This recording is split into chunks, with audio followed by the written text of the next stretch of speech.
मेरी चीखें भी नहीं सुनी गई, लोग जूतों से मुझे कुचल रहे थे। स्टेडियम की कैपेसिटी थी 32,000, लेकिन 2 से 3 लाख लोग आ गए। विराट कोहली की नेटवर्थ 1200 करोड़ है, लेकिन एक मरे हुए फैन के परिवार को क्या मिलता है?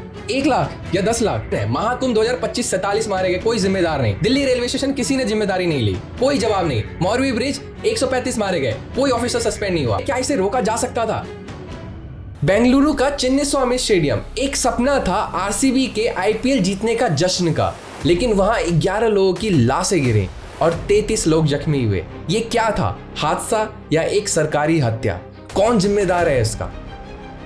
नमस्कार, मैं अमरजीत सिंह राजपूत और आज हम बात करेंगे बेंगलुरु के 4 जून 2025 के बारे में। एक शहर जो क्रिकेट का जुनून जीता है। रॉयल चैलेंजर्स बेंगलोर ने 18 साल के इंतजार के बाद अपना पहला आईपीएल टाइटल जीता था, पंजाब किंग्स को अहमदाबाद में 6 रन से हराकर। विराट कोहली का स्वैग, फैफ डु प्लेसिस का लीडरशिप और आरसीबी के फैंस का प्यार, सब कुछ परफेक्ट था। सोशल मीडिया पे #RCB चैंपियंस ट्रेंड कर रहा था। फैंस ने घर सजाया, पटाखे जलाए और चिन्नास्वामी स्टेडियम के बाहर जश्न का प्लान बनाया। यहाँ तक कि कर्नाटक के सीएम खुद आरसीबी प्लेयर्स को सम्मानित करने वाले थे, लेकिन ये जस्ट एक मौत का तमाशा बन गया। गेट नंबर 7 चिन्नास्वामी स्टेडियम, एक अफवाह फैली, फ्री टिकट मिल रहे हैं। मिनटों में ये दरवाजा मौत का जाल बन गया।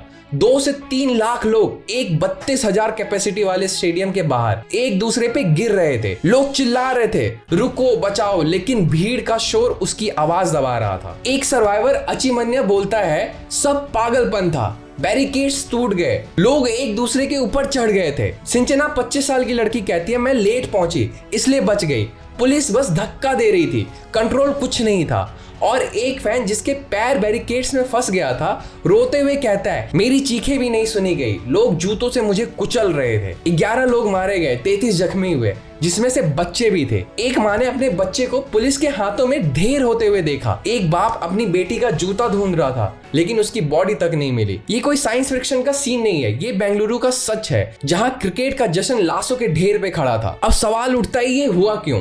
कौन जिम्मेदार है इसका? कांग्रेस की कर्नाटक सरकार कहती है, हमने इतनी भीड़ उम्मीद नहीं की थी। वहीं बीजेपी चिल्लाती है, ये क्रिमिनल नेग्लिजेंसी है। लेकिन सच क्या है? क्या हम आम जनता सिर्फ वोट बैंक हैं? क्या हमारी जान की कीमत एक सॉरी ट्वीट से ज्यादा नहीं है, या फिर कुछ चंद रुपए जो मुआवजे में मिल जाते हैं, या 1 लाख का चेक जो आरसीबी के एक मैच के टिकट से भी सस्ता है? देखो, होता क्या है कि 3 जून 2025 को अहमदाबाद में आरसीबी ने आईपीएल फाइनल जीता, विराट कोहली ने ट्रॉफी उठाई और बेंगलुरु में दीवानगी शुरू हो गई।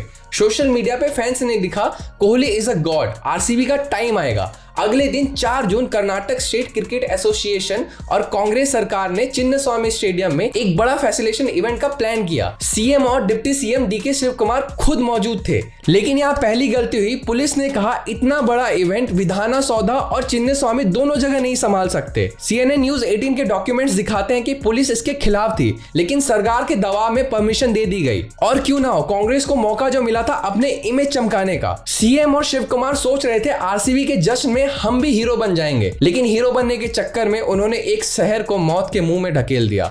स्टेडियम की कैपेसिटी थी 32,000, लेकिन 2 से 3 लाख लोग आ गए।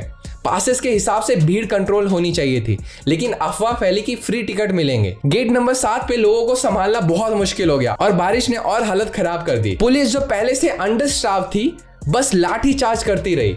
एम्बुलेंस भीड़ में फंसी रही। एक सर्वाइवर अविनाश कहते हैं, एक एम्बुलेंस में 40 लोग थे, लेकिन रास्ता तक नहीं था। देखो, ये ऐसा नहीं है कि पहली बार हुआ है, भारत के इतिहास में ऐसी लापरवाही बहुत बार हुई है। याद है महाकुंभ मेला 2025, प्रयागराज में एक भीड़ में 47 लोग मारे गए थे, वहां भी भीड़ का अंदाज नहीं था। दिल्ली रेलवे स्टेशन 2023 में जब एक फुटब्रिज कोलैप्स हुआ था, 15 लोग मारे गए। मौरवी ब्रिज गुजरात 2022 135 लोग की मौत हुई। क्या हुआ था इन सब का? एक भी मिनिस्टर ने इस्तीफा नहीं दिया, एक भी ऑफिसर जेल नहीं गया। हर बार वही नौटंकी, प्रोब का ऑर्डर, 5 से 10 लाख का मुआवजा और अगले दिन सब भूल जाते हैं। बेंगलुरु का केस कुछ अलग नहीं है, क्योंकि ये सिर्फ एक हादसा नहीं है, ये एक सरकारी सिस्टम का खूनी खेल है।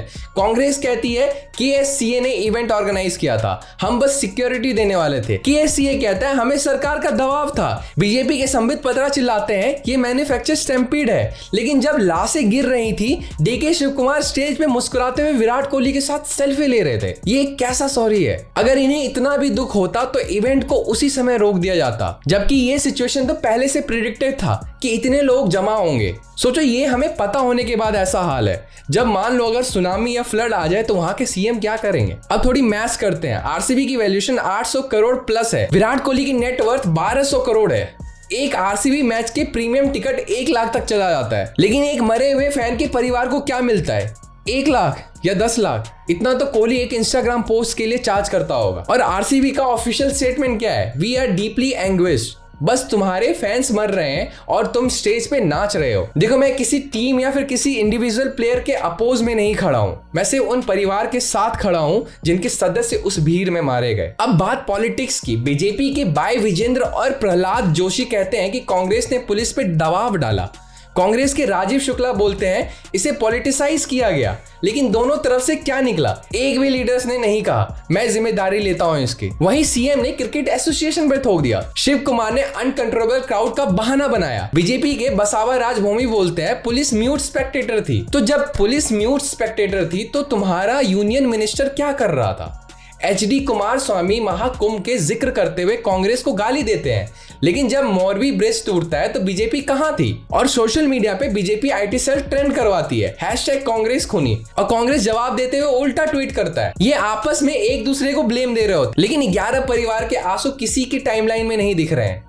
राहुल गांधी ट्वीट करते हैं no celebration is worth a human life. Sachin Tendulkar बोलते हैं बियॉन्ड ट्रेजिक। ऋषि शौनक और अक्षता मूर्ति तक कंडोलेंस भेजते हैं। लेकिन क्या इन ट्वीट से कोई फर्क पड़ता है? एक बच्चे का बाप जो अपनी बेटी को स्टेडियम ले गया था अब उसका फोटो फ्रेम में लगा रहा है। उसके लिए कंडोलेंस का क्या मतलब रखा है? महेश एक आई विटनेस कहता है कि लड़कियां गेट तोड़कर घुस रही थीं। 3 लड़कियां गिरी, किसी ने नहीं उठाया। एक और फैन बोलता है कि पुलिस भी हेल्पलेस थी, इतनी भीड़ थी कि एम्बुलेंस घंटों तक नहीं पहुंची। कुवन पार्क सर्कल पे लाठी चार्ज हुआ, लेकिन तब तक 11 जाने जा चुकी थी। एक माँ जिसकी बेटी आईसीयू में है कहती है मैं उसे कोहली को दिखाने के लिए लाई थी, अब वो वेंटिलेटर पे है। अब बड़ा सवाल ये है क्या इसे रोका जा सकता था? जवाब है हाँ। पहली बात, आरसीबी का केएससीए को एक दिन और रुकना चाहिए था। आईपीएल ट्रॉफी तो भागी नहीं जा रही है। मुंबई में भी T20 वर्ल्ड कप 2024 जीतने के बाद परेड हुए थे, लेकिन वहां प्लानिंग थी, पुलिस थी, ट्रैफिक कंट्रोल था। बेंगलुरु में क्या था? एक अफवाह, एक भीड़ और एक सरकार जो सेल्फी खींचने में बिजी थी।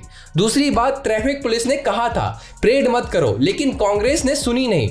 तीसरी बात, जब भीड़ बेकाबू हुई तो किसी ने इवेंट कैंसिल क्यों नहीं किया? डीके शिव कुमार बोलते हैं मैंने 10 मिनट में प्रोग्राम बंद किया, लेकिन विटनेस कहता है प्रोग्राम घंटों तक चलता रहा। अब बात सिस्टम की। ये ट्रेजेडी एक पैटर्न है। महाकुंभ 2025 47 मारे गए, कोई जिम्मेदार नहीं। दिल्ली रेलवे स्टेशन किसी ने जिम्मेदारी नहीं ली, कोई जवाब नहीं। मोरबी ब्रिज 135 मारे गए, कोई ऑफिसर सस्पेंड नहीं हुआ। हर बार वही कहानी, वही प्रोब, मुआवजा और भूल जाते हैं। बेंगलुरु में भी 11 एफआईआर फाइल हुए हैं अननेचुरल डेथ के लिए, लेकिन क्या किसी बड़े को सजा मिलेगी? सीएम इस्तीफा देगा या Shivakumar, KSCA, RCB owners या कोई पुलिस तक इसकी जिम्मेदारी लेगी? नहीं। और मुआवजा 10 लाख। एक आरसीबी की जर्सी 5000 रुपए की है, एक आईपीएल टिकट 50,000 तक का, लेकिन एक जान की कीमत 10 लाख, वो भी तब जब परिवार कोर्ट का चक्कर काटेगा। सरकार बोलता है हमने इवेंट ऑर्गेनाइजेशन नहीं किया, तो भाई सिक्योरिटी किसकी जिम्मेदारी थी? डीके शिव कुमार बोलते हैं यंग क्राउड था, लाठी नहीं चला सकते। ये 11 परिवार सिर्फ एक चीज चाहती है, इंसाफ, और वो चाहते हैं कि ऐसे इंसिडेंट दोबारा ना हो। तो कौन जिम्मेदार है इसका? Congress, BJP, RCB, KSCA, police या सभी लोग? कांग्रेस ने इवेंट को अपने पीआर स्टंट बनाया, पुलिस की नहीं सुनी। बीजेपी ने ट्रेजेडी को पॉलिटिसाइज किया, लेकिन खुद कुछ नहीं किया। आरसीबी ने फैंस की जान से बड़ी अपनी जश्न को समझा। केएससीए क्राउड मैनेजमेंट में नाकामयाब रहा। पुलिस जो अंडर स्टाफ थी ने लाठी चार्ज के अलावा कुछ नहीं किया। और हम आम जनता, हम भी जिम्मेदार है, जो हर बार इन नेताओं को वोट देते हैं, उनके ट्वीट्स रीट्वीट करते हैं और भूल जाते हैं। हमें भी समझना होगा सिर्फ क्रिकेट के लिए इतना जुनून दिखाना कुछ हद तक तो गलत है कि आप अपने छोटे बच्चे को लेकर के सड़क पे उतर जाते हो एक इंसान को देखने के लिए। वो बेशक बहुत अच्छा इंसान है, उसने इंडिया को बहुत अच्छी जगह पे रिप्रेजेंट किया है, लेकिन इस तरीके की फैन फॉलोइंग होना कहीं ना कहीं गलत क्वेश्चन रेज करती है। हमें समझना होगा कि क्रिकेट के अलावा भी बहुत सारे गेम्स है, हॉकी है, कबड्डी है, गोल्स है, बहुत सारे ऐसे गेम्स हैं जिसमें हम अपना इंटरेस्ट इंक्रीज कर सकते हैं। और ये वीडियो शेयर करना नहीं भूलना। ये आवाज हर जगह उठनी चाहिए और इससे एक सीख मिलती है कि आपको अपनी जान खुद बचानी है। आपके लिए ना ही सरकार आएगी, ना ही विराट कोहली आएगा, ना ही आरसीबी की वो मैनेजमेंट आएगी जो अरबों में कमाती है।